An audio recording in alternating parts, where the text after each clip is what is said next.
Hello बच्चों, मैं राहुल आपका स्वागत करता हूं आपके अपने YouTube channel Rahul Yadav math पर।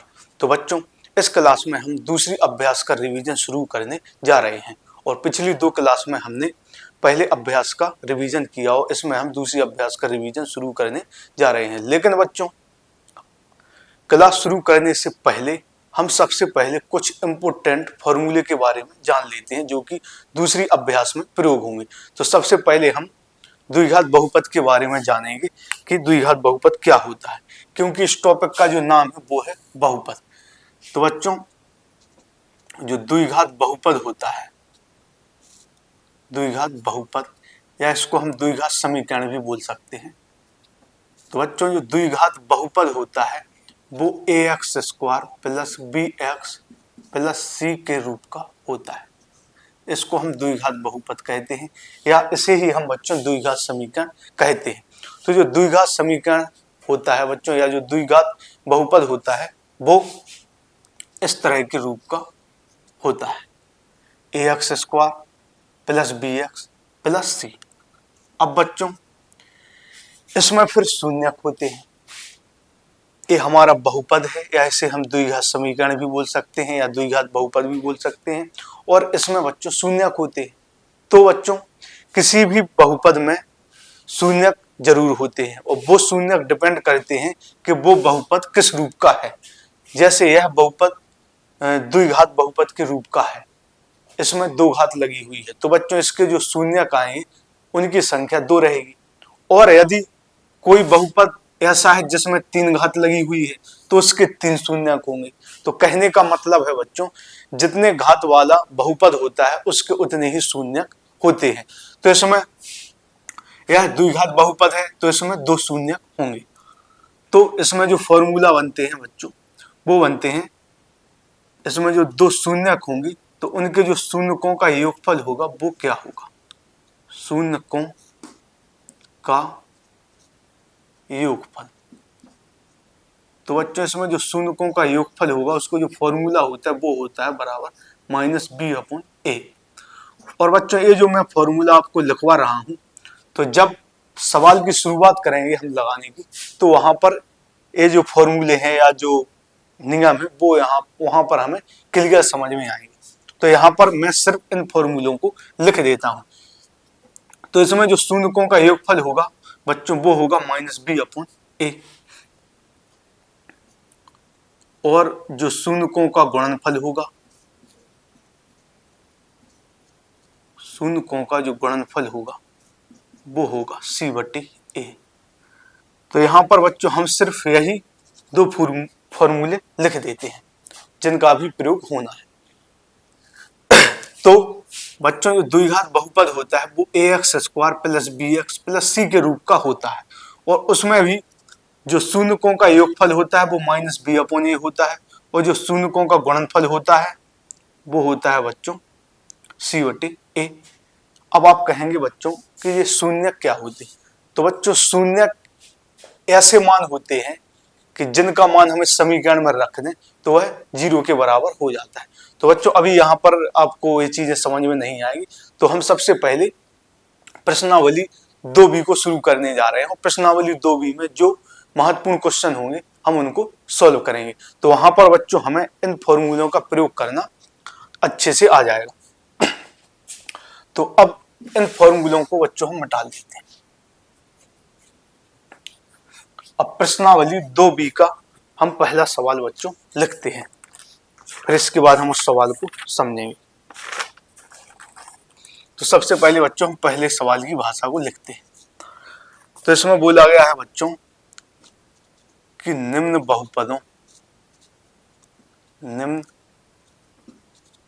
बहुपदों के शून्यक ज्ञात कीजिए।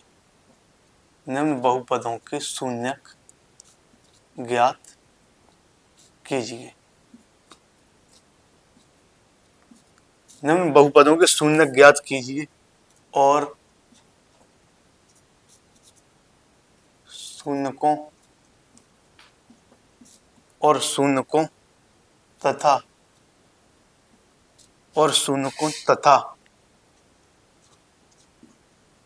गुणांकों के बीच शून्यकों तथा गुणांकों के बीच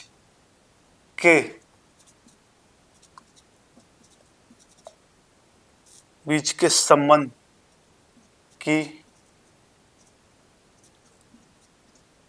सत्यता की जांच कीजिए। सत्यता की जांच कीजिए। और बच्चों इससे रिलेटेड हमें 3 सवाल दिए गए हैं, उनमें भी हम एक सवाल को सॉल्व करेंगे और आपको समझाएंगे। तो इसमें जो पहला सवाल है बच्चों वो दिया गया है x² माइनस 2x माइनस 8। तो यह हमारा पहला सवाल है। तो सबसे पहले तो हम इस सवाल को बहुत ही ध्यानपूर्वक पढ़ते हैं, इसके बाद फिर हम समझेंगे। तो इसमें लिखा गया है कि निम्न बहुपदों के शून्यक ज्ञात कीजिए और शून्यकों तथा गुणांकों के बीच संबंध की सत्यता की जांच कीजिए। तो यहाँ पर बच्चों हमें दिया गया है यह एक द्विघात समीकरण बोल सकते हैं, द्विघात बहुपद। तो सबसे पहले तो हमें इस द्विघात बहुपद को हल करना है और हल करने के बाद इसके हमें शून्यक निकालेंगे। यह द्विघात बहुपद है तो बच्चों इसके जो शून्यक निकल के आएंगे वो 2 आएंगे। तो सबसे पहले तो हमें इस द्विघात बहुपद को हल करना है, इसके हमें गुणनखंड करने होंगे। तो जो हमें दिया गया है x² माइनस 2x माइनस 8, तो सबसे पहले हम इसके गुणनखंड करेंगे।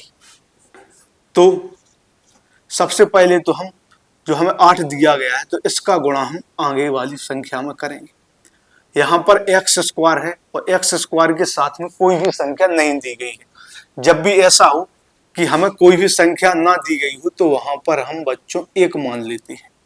जैसे यहाँ पर आगे कोई भी संख्या नहीं दी गई थी तो हम यहाँ पर 1 मान सकते हैं। जहां पर कोई भी संख्या ना दी जाए वहां पर हम 1 मान सकते हैं। तो अब हम 8 का गुणा 1 में करेंगे। जब हम 8 का गुणा 1 में करेंगे तो गुणनफल निकलकर 8 आएगा। और यहाँ पर माइनस का चिन्ह लगा हुआ है और इसके इस तरफ 2 दिया गया है तो हमें घटाने से 2 प्राप्त होंगे। कहने का मतलब है हमें ऐसी 2 संख्याएं सोचनी है कि जिनका हम गुणा करें तो 8 निकल कर आए और जिनका हम अंतर करें या जिनको आपस में घटाएं तो 2 निकल कर आए। क्योंकि 8 का गुणा हमने जब 1 में किया तो 8 आया गुणा करने से, और यहाँ पर माइनस है तो इसका मतलब है अंतर करने से 2 आएगा। तो ऐसी 2 संख्याएं जिनका हम गुणा करें तो हमें 8 मिले और जिनका हम अंतर करें तो 2 प्राप्त। तो हमें ऐसी 2 संख्याएं सोचनी है कि गुणा करने से 8 प्राप्त हो और उनका अंतर 2 आता हो। तो ऐसी 2 संख्याएं हैं 4 और 2। क्योंकि 4 और 2 का हम गुणा करेंगे तो 8 आएगा और इनका हम अंतर लेंगे, 4 में से 2 घटाएंगे तो 2 निकल कर आएगा। तो हमें ऐसी 2 संख्याएं प्राप्त हुई 4 और 2। तो अब हम इस गुणनखंड को आगे हल करेंगे। तो हल करेंगे आगे तो यहाँ पर हम लिखेंगे x² माइनस। अब यहाँ पर हमें 2 कैसे चाहिए, ये जो 2 दिए गए हैं वो हमें किस तरह से प्राप्त करनी है, तो वो 2 हमें अंतर से प्राप्त करनी है, घटाने से हमें 2 प्राप्त करनी है। तो यहाँ पर जो 2 संख्याएं आई वो 4 और 2 आई, तो 4 में से हम 2 घटाएंगे तो 2 प्राप्त होगा। तो हम 2 की जगह लिख देंगे 4 माइनस 2। इस 2 की जगह हम लिख देंगे 4 माइनस 2 और x की जगह हम x को लिख देंगे और माइनस के 8 लिख देंगे। अब हम आगे हल करेंगे तो x²।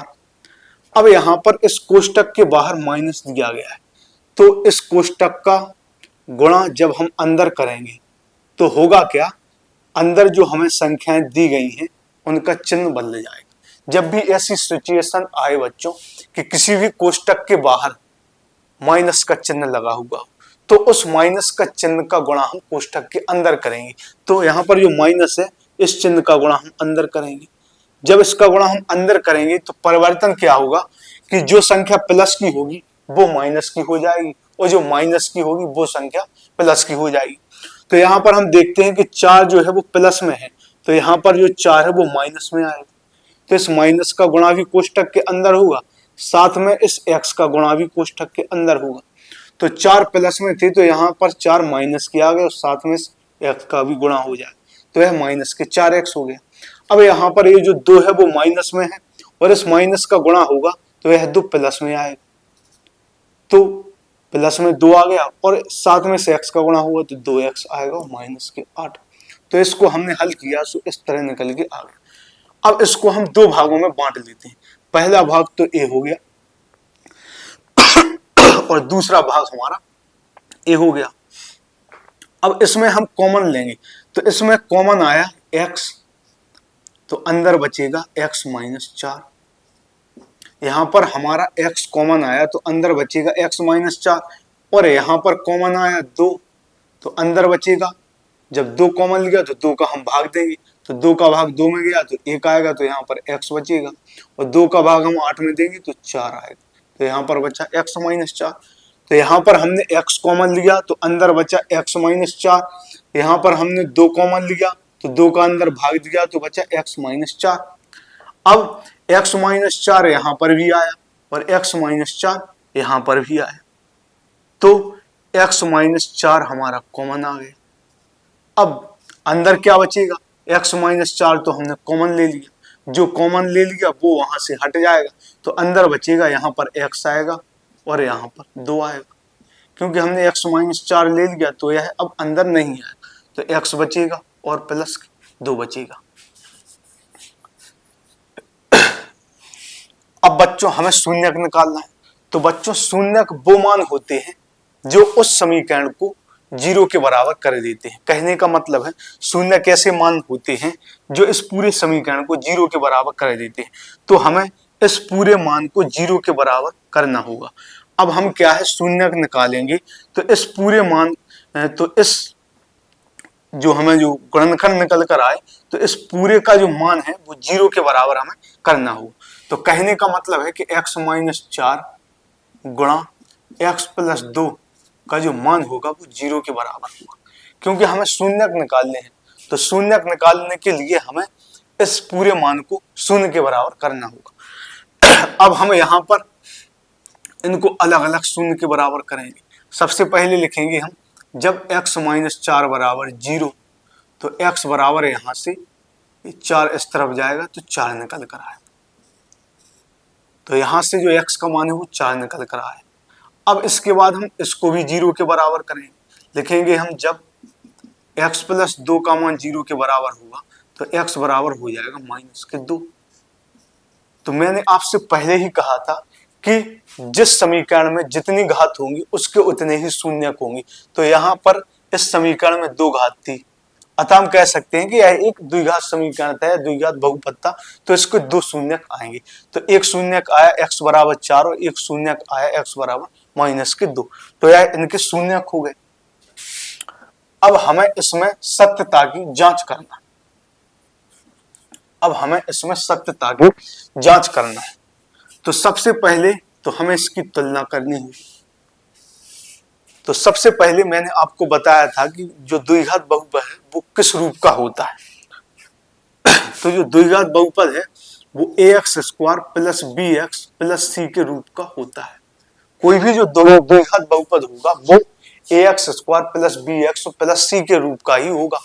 अब हमें इस समीकरण की इससे तुलना करनी है, तो तुलना कैसे करेंगे हम, तो x स्क्वायर के साथ में जो मान होता है वो a का मान माना जाएगा, और x के साथ में जो मान होता है वो b का मान होता है, और जो आखिर में जो हमें संख्या दी जाती है वो c का मान होता है। जैसे इसकी तुलना में इससे कर रहे हैं, तो x स्क्वायर के साथ में जो मान होगा वो हमारा a का मान होगा, तो यहाँ पर x स्क्वायर के साथ में कोई भी मान नहीं है, तो यहाँ पर जो हमारा a का मान निकल कर आ जाएगा वो 1 आ जाएगा, क्योंकि जहां पर कोई भी संख्या नहीं होती है वहां पर 1 आता है, तो यहाँ पर a का मान निकल कर 1 आ गया। इसी प्रकार x के साथ में होता है वो b का मान होता है, तो यहाँ पर x के साथ में 2 है और वो भी 2 माइनस के हैं, तो यहाँ से b का मान निकलकर माइनस के 2 आ जाएगा। और जो सबसे आखिर में होता है वो c का मान होता है, तो यहाँ से c का मान निकलकर माइनस के 8 हो गया। तो एक बार मैं फिर आपको समझा देता हूँ कि जो x स्क्वायर के साथ में होता है वो a का मान होता है, तो यहाँ पर x स्क्वायर के साथ में कुछ नहीं था तो हम 1 मानेंगे, तो a का मान 1 निकल कर आ गया। और जो x के साथ में होता है वो b का मान होता है, तो b का मान निकल कर माइनस के 2 आ गया, और c का मान निकल करके माइनस के 8 आ गया। तो यहाँ से तो ए बी और सी के मान निकल के आ गए।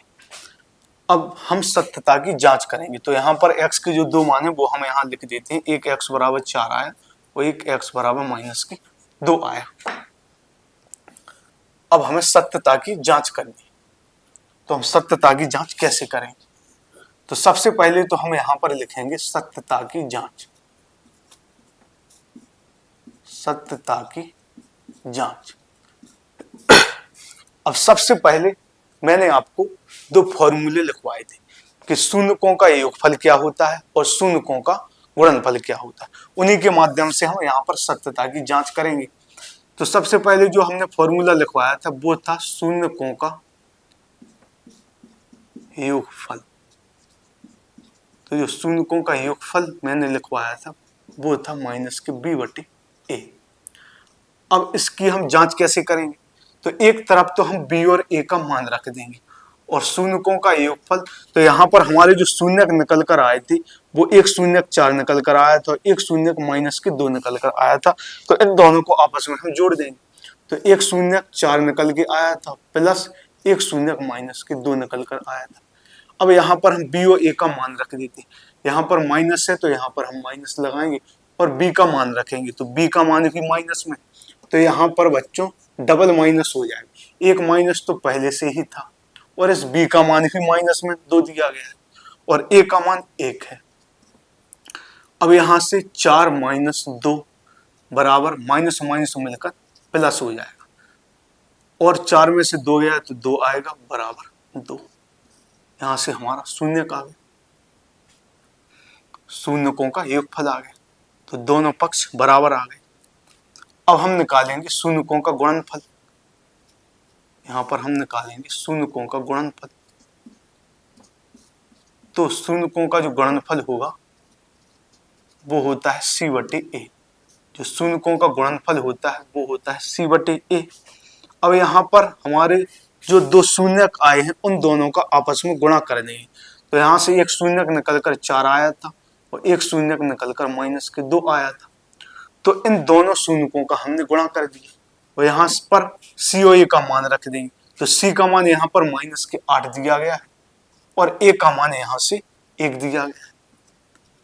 तो जिस प्रकार हमने यहाँ पर इन दोनों को जोड़ा था और यहाँ पर b और a का मान रख दिया था, इसी प्रकार यहाँ पर हमने जो दो शून्यक आए उनका आपस में गुणा किया और यहाँ पर c और a का मान रख दिया। तो यहाँ पर भी दोनों जो पक्ष हैं वो बराबर आएंगे। जिस तरह यहाँ पर भी 2 इस तरफ आया था और 2 इस तरफ, तो इसमें भी दोनों पक्ष बराबर आएंगे। तो दोनों पक्ष बराबर आए तो इसका मतलब होगा कि सत्यता की जांच हो गई। कहने का मतलब है दोनों पक्ष तभी बराबर आएंगे जब हमारा जो सवाल जो हमने हल किया वो पूरी तरह से सही होगा। जो हमने तुलना की ABC के मान सही होंगे और जो शून्यक निकल के आए वो भी सही होंगे, तभी यहाँ पर जो दोनों पक्ष वो बराबर आएंगे। तो 4 का गुणा -2 में करेंगे तो आएगा -8 और यहाँ पर भी -8। तो यहाँ पर भी दोनों पक्ष बराबर होंगे। तो अब यहाँ से हमने सत्यता की जांच की। तो सबसे पहले तो हमने इसमें इसका गुणनखंड किया, इसके बाद दो शून्यक निकल कर आए। फिर जो हमें द्विघात समीकरण दिया गया था उसकी हमने तुलना की और तुलना करने के बाद A, B और C के मान निकाले। फिर बाद में हमने सत्यता की जांच की। तो इस सवाल को हमने इस तरह से सॉल्व किया। अब इस क्लास में हम एक और आखिरी सवाल सॉल्व करते हैं और बाकी के सवाल हम अगली क्लास में करेंगे। तो और सवाल हम देख लेते हैं।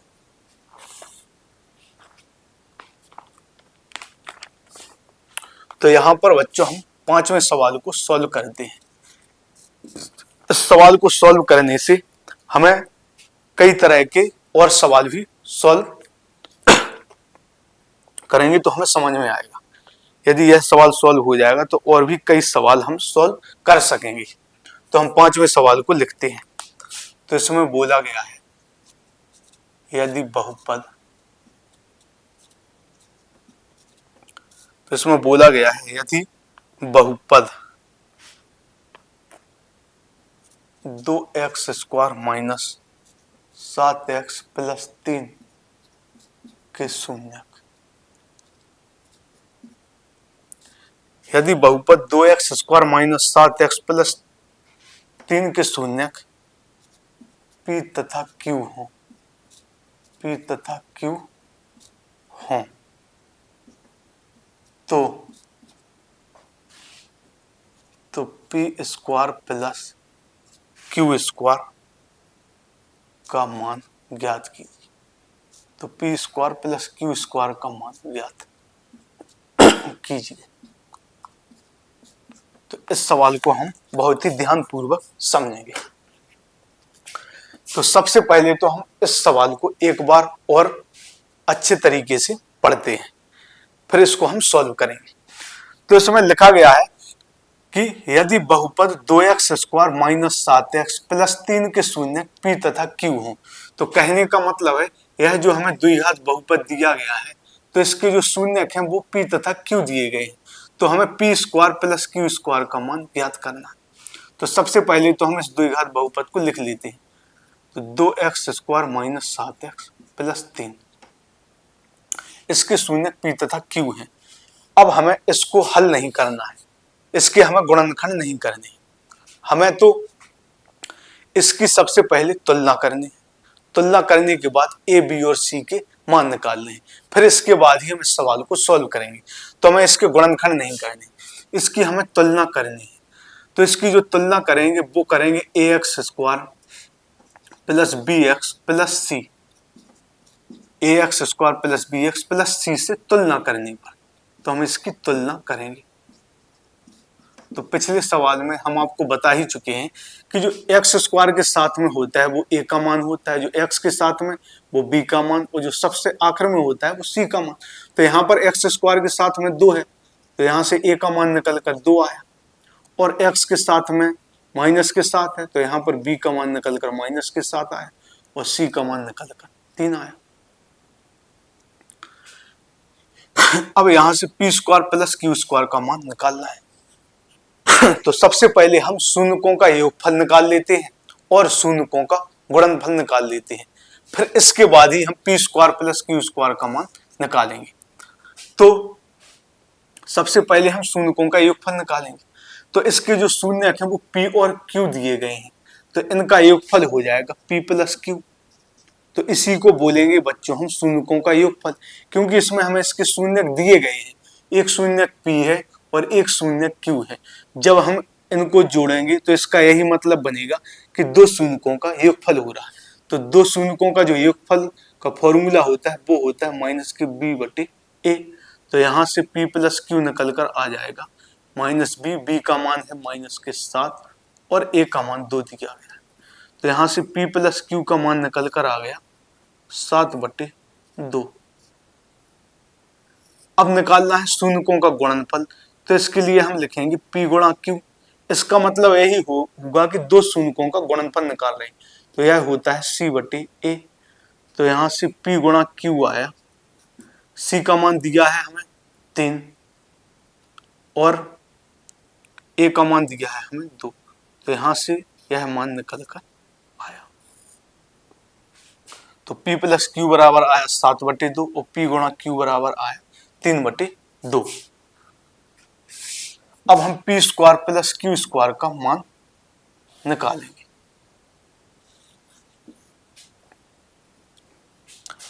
अब यहां से हम P² प्लस Q² का मान निकालेंगे, P² प्लस Q²। अब इसका जो मान है वो हम डायरेक्ट तो नहीं निकाल सकते, क्योंकि ना ही यहाँ पर P प्लस Q दिया गया है और ना ही यहाँ पर P गुणा Q दिया गया है। यहाँ तो दिया गया है P² प्लस Q²। तो अब हम इसका मान निकालेंगे कैसे? तो बच्चों इसको हम चेंज करके इसके बराबर हम लिखेंगे P प्लस Q का होल स्क्वायर माइनस 2PQ। यदि हम इसको हल करेंगे तो इसका मान निकलकर इतना ही आएगा। तो इसीलिए हम P² प्लस Q² को लिख सकते हैं कि P प्लस Q का होल स्क्वायर माइनस 2PQ। अब यहाँ से P² प्लस Q² का मान निकलकर आ जाएगा।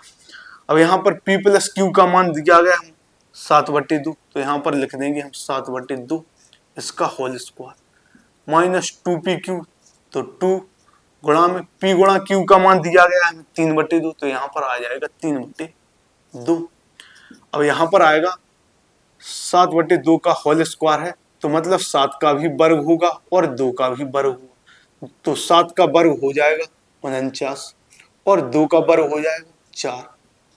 यहाँ पर 2 से 2 कट जाएगा तो यहाँ पर हो जाएगा 3 और बटे में बचेगा 1।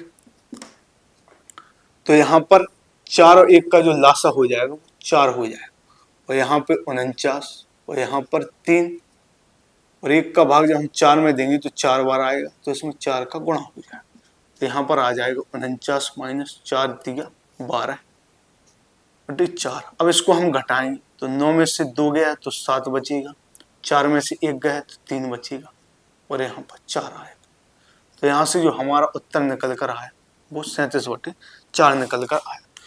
तो इस प्रकार से हमने आज की क्लास में इन सभी सवालों को सॉल्व किया और पिछली 2 क्लासों में हमने पहली अभ्यास का रिवीजन किया था और अब हम दूसरी अभ्यास का रिवीजन शुरू कर रहे हैं और इसी प्रकार हम सभी अभ्यासों का रिवीजन परीक्षा के पहले कर चुके होंगे। बस जरूरत है तो आपको डेडिकेशन के साथ मेहनत करने का, क्योंकि परीक्षा में इतना ज़्यादा समय अभी बचा नहीं है। 24 फरवरी से हमारे एग्जाम होने हैं, तो उससे पहले हम अपनी मेहनत को और बढ़ाते चलें, जिससे हमें सभी विषयों में रिवीजन हो सके, किसी भी प्रकार की कोई दिक्कत ना हो। तो बच्चों ठीक है, आज के लिए सिर्फ इतना ही और मिलते हैं अगली क्लास में।